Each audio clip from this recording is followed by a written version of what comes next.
Okay, so welcome back, everyone. Today, we are diving deep into something that you guys are clearly super interested in based on all the notes you've been sending, and that is like the big political trends that are like really shaping our world right now. Absolutely. Your notes have been amazing, by the way, gotta Yeah. say.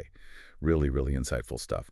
So we are going to sort of like try and untangle some of these massive shifts that are happening and hopefully, give you a few of those aha moments along the way, make you feel like you're totally in the know at your next like dinner party or, office debate, Yeah. whatever. Yeah, and I think it's important to note, like, these aren't just, fleeting headlines we're talking about here. Right. These are like the currents, the underlying trends that could really shape, the next decade, maybe even longer. Oh, yeah, for sure, for sure. And one thing that really jumped out at me, like immediately from your notes, was this whole idea of like massive global shifts. Mm-hmm. We're talking like on a huge GE scale. For instance, like the rise of these nationalist movements, which we've seen in, parts of Europe and other places, happening at the same time as this like huge global push for climate action.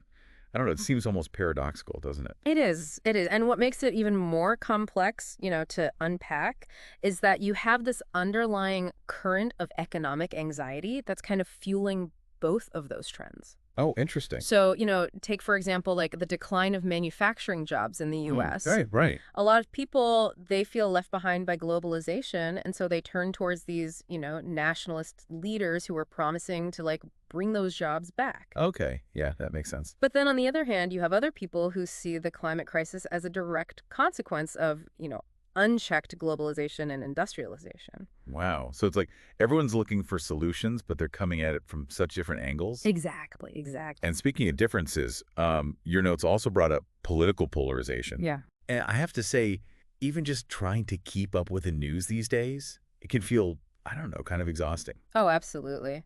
It's definitely intensified in recent years, for sure. Yeah.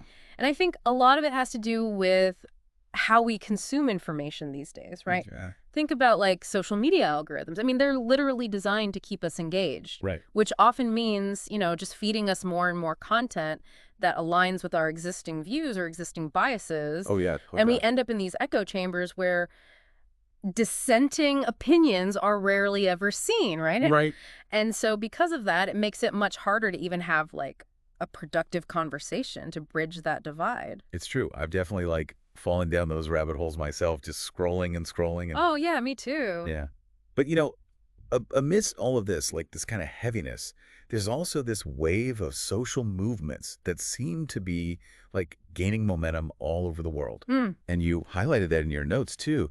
We're seeing people demanding action on like everything from racial justice to economic inequality, climate change. Mhm.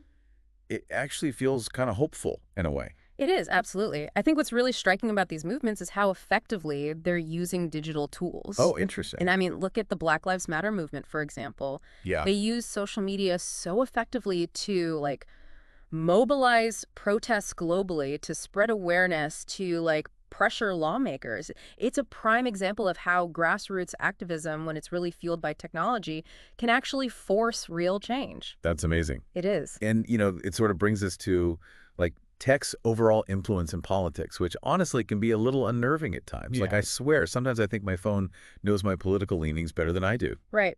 And the crazy thing is, the use of AI in campaigns, it's growing so rapidly. Yeah. Now political parties can actually use data to target voters with these hyper-personalized messages, like micro-tailored to their fears and aspirations. Right. And it really raises some, serious ethical questions about manipulation, right? Yeah, totally. And like, what does it mean for the future of free will in a digital democracy? It makes you wonder, are we really making choices or are we just being like nudged in certain directions? It's a bit scary. It is. But speaking of the future, you also mentioned Gen Z and their growing political influence. Yes. What I find fascinating is how their priorities are kind of shifting the entire conversation. Absolutely. For them, climate change is a top concern, understandably. Yeah. And they're demanding like bolder action from leaders. Mm-hmm. They're digital natives, of course, so they're mobilizing online like we were just talking about. But, they're also showing up at the polls in increasing numbers. Oh, wow, that's great.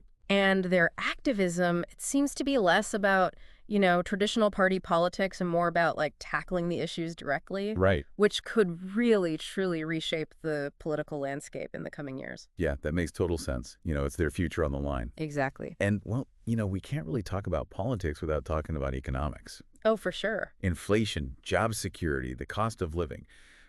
These things hit home for everyone, and they definitely impact how people vote. They do, absolutely. When people feel, economically secure, they're more likely to vote based on social issues or long-term goals. Okay.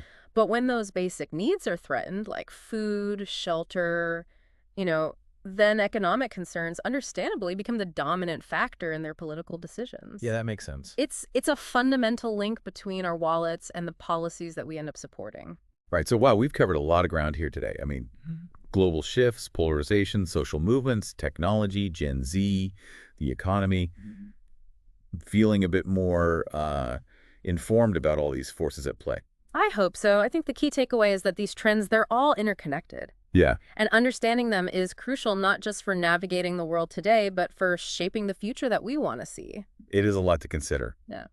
But as they say, knowledge is power. Right. Absolutely. And as you all continue to, follow these trends and think about all this, I'm curious, do you think these powerful social movements that are emerging, will they be able to, like, counteract the potential downsides of technology's influence on our political discourse? Mm. Or, will the algorithms ultimately drive us further apart? Yeah. It's something to think about as we wrap up here. Some very big questions indeed. Yeah. All right. Well, thanks everyone for joining us on this deep dive, and we'll catch you next time. See you then. Bye.